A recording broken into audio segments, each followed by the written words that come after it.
Hello, church, and welcome to another daily devotional. This week's topic is grace. You remember that Bible story about the lady who dropped their kid while he was a baby, and that's why he's so off?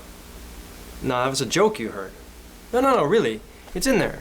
Yeah, I was dropped as a baby on my head. That's why I've got all these issues today. Well, all kidding aside, Mephibosheth is, you say it 10 times fast with me, Mephibosheth. Anyway, he's the son of Saul.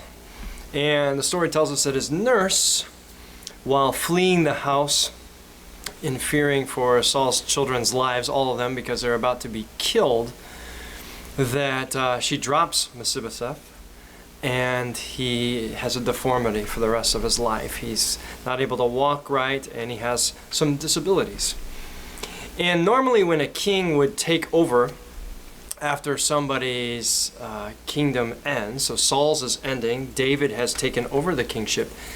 And so everybody's worried that Mephibosheth's time on this earth is drawing near an end, because of course David's going to clear everybody out like a mafia boss taking over new territory. All right, we're going to take care of all these old guys, and we're going to put our guys in place. So all David's sons, not Saul's sons, certainly, because if something happens to David, then there's that power struggle. Maybe one of Saul's kids are going to reclaim the throne.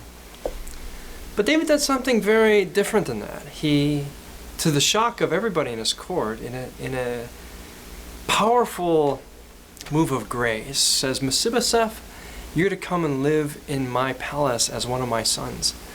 You're going to eat at my table with the king, and I'm going to care for you in your disability for as long as you live. You're going to be part of my family now.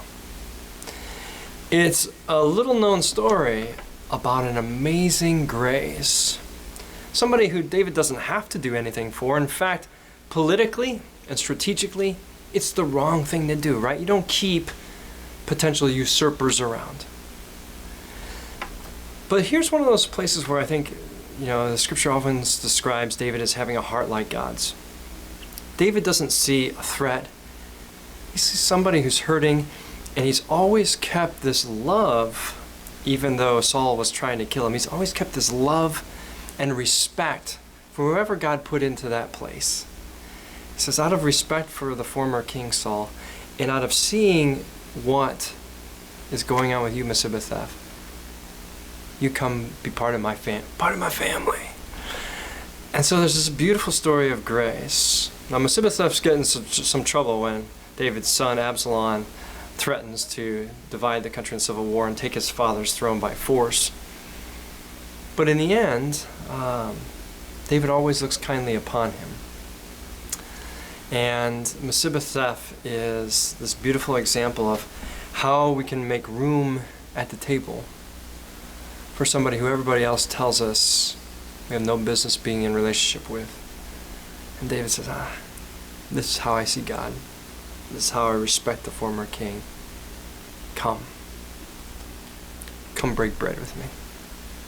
And I wonder, in a world that is going upside down crazy, what it would look like if we took a moment, instead of all these social media labels and all the heavy bias. I don't care what news agency you're listening to, and these people or that person or this group. And if each of us individually took a moment to say, there's room at the table for you, though you may be different than me, though you may be on the other side than I am, there's room for me to break bread with you. It's not a coincidence that David, in one of the most famous psalms we know, says, you prepare a table before me in the presence of my enemies. Most of us read that to gloat. But maybe it means something else in the great King's eyes and for you and me. It certainly is something Jesus would have taught us differently. When he breaks bread for Judas and for Peter and everybody else who will turn their backs on him. My body, my blood broken for you. Do we have place at the table for those others say shouldn't be there? That's where grace starts.